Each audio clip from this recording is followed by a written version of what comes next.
Hello again. Looking today at an album by the band Air, Talkie Walkie. You can see there, I've talked about this before, the green dot special.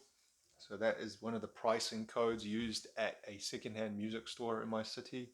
They have blue dot and green dots and a few other dots. I can't remember what exactly a green dot was. I'm guessing it would have been between $4 and $6. I've owned this album before. I owned it new at one stage.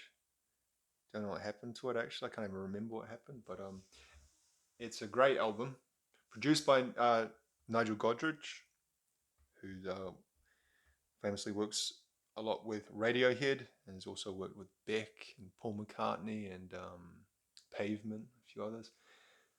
This came out in 2004. I think it was their third album. So the first one was Moon Safari, which was pretty successful. It had this single, "Sexy Boy," and then they had 10,000, was it 10,000 megahertz? 10,000 megahertz, 10,000 hertz Legend, which didn't do as well. I think that's a good album. I've got that, but for whatever reason, it didn't go over as well as Talkie Walk. Sorry, as Moon Safari. Then Talkie Walkie came out 3 years later, and I don't know how well it did compared to the others, to be honest. But I think it's more of a return to um, Moon Safari sound. Uh, 10,000 hertz sound had kind of a dry sound, which maybe is probably not the right word to describe it, but that's how it is in my mind for some reason.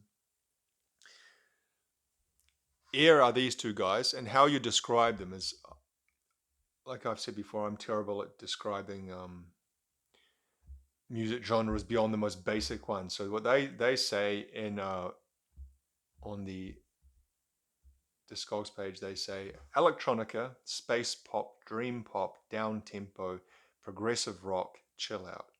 Yeah, I'd agree with all those except progressive rock. I don't hear the progressive rock as much as those other ones.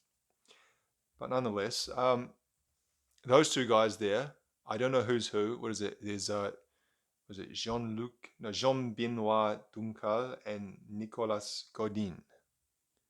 Don't know which one's which, but it's a duo. Remember around the mid 2000s, you started seeing this symbol on CDs? The record industry's late and absolutely boneheaded approach at trying to stop piracy. Copy controlled. This logo is trademark of IFPI used under. Okay, so it was basically had something on it that didn't allow it to be burned or ripped, I should say. You used to rip the audio from the CD and then burn it onto a new one, and this stopped it being ripped. But I think it was really easy to bypass, and it didn't stop anything, did it? Because I remember I had this album downloaded. I remember I had it. I before I bought it, which is a good example of. I remember I downloaded this and I really liked it a lot, and I ended up buying it twice, in fact. So, but yeah, I remember used to see that logo. I've got a few CDs from that time period. I think one of the Muse albums I had think has it on it. No, but yeah, just so indicative of the 10 steps behind approach to the record industry and why they failed and why they still fail. They still anyway. Um, yes, and some pictures of the band doing what they do. It looks like in the studio and on tour, and the lyrics. Yeah, a lot of songs don't have a lot of lyrics, but they. Um, so the songs on it. So it's a pretty great album end to end, in my opinion. That first song, Venus, that's probably my favorite song from it, or maybe that and another one I'll tell in a second. But that song is one of the songs. There was a few different songs, but that were played at my wedding. that was one of my wedding songs, Venus. So if you listen to that, you can imagine that played at a wedding. Maybe you can't, but that was used at my wedding, and it's a beautiful song. Cherry Blossom Girl, that's a cool song as well. I like the guitar in that. It's like a finger picked arpeggio. Run, it's a great song as well. It's kind of got a sounds almost computerized vocal a little bit. Universal Traveler, Mike Mills, Surfing on a Rocket. I think they used that in my country in a yogurt advertisement. Anyway, the melody, it's like a kind of a whistled melody. I can't whistle. But if you hear that, you'll probably recognize the melody. Another Day, that's a very Moon Safari sounding song. Alphabet Gaga, Biological, again, it's quite a Moon Safari era sounding song.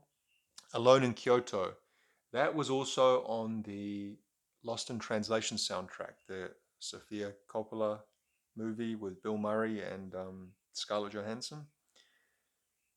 In the scene where Scarlett Johansson is kind of exploring by herself, and I think she goes to Kyoto and is in a temple and she sees a Japanese wedding, and in the background that song's playing.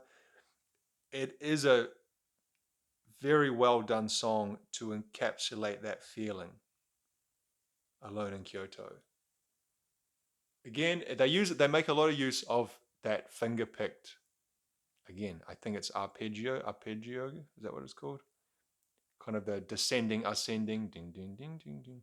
Guitars, they do that in a lot of the songs together with a very relaxed beat, if there is a beat, and then also kind of background keyboards. Anyway, that's probably that Venus and Alone in Kyoto are my two favorite songs on the album. Both really nice songs. So I'd say, yeah, I think I own, see, Moon Safari, 10,000 Hertz, Talkie Walkie Pocket Symphony, Love 2. Okay, I don't have La Voyage dans la Lune. And I do have the Virgin Suicide soundtrack. So I've got most of Air's work. Most of it is new, though. I think this is the only secondhand. I thought I had Moon Safari secondhand. No, it doesn't matter. I have Moon Safari. I'm not sure if it's secondhand or new. I'm losing track of what I have and how I have it. Now, there's another thing which I'm actually going to do another video about in the future. They did a Late Night Tales release. And Late Night Tales is a series of compilation albums where I don't know what it is, record company or whatever, gets together different bands and they ask them to compile a album's worth of songs of other artists that they feel, I don't know what the idea is. I think the idea is to kind of, they feel that influence them in some way. So the other one I have is Röyksopp, their Tales, Late Night Tales, and Belle and Sebastian. But there are lots of bands have done them. Cinematic Orchestra, Jamiroquai, what else? Fortet, Flaming Lips, Nouvelle Vague.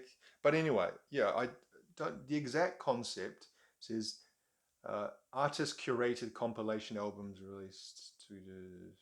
Yeah, it doesn't really say what the idea is, but regardless, it's this. You find some really interesting and different kind of music.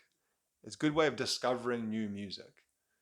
And these guys did one, and I think their one in particular I really enjoy. So yeah, I'm a pretty big fan of Air. I own most of their work. I like, it's some of their things are better than others. Excuse me. And I think their later albums, to be honest, don't affect me in the same way as their earlier. Up to the one after this, Pocket Symphony, I also like a lot. But then Love 2 and Le Voyage dans la Lune, I don't like those two as much. But the first four are pretty great stuff. Now they haven't released a full album since 2012.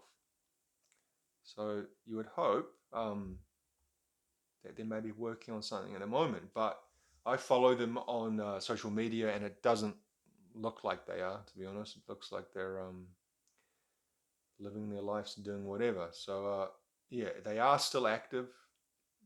Don't know if they play live or whatever, but they don't appear to be making any new music at this time, which is a shame. Anyway, yeah, I highly recommend this album. This would be on a list of some kind of album.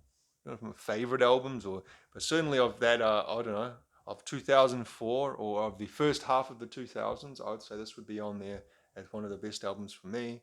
I enjoy it. I still listen to it a lot. I liked it to the extent that I chose one of the songs to be played at my wedding. So, all right, guys, thank you for watching.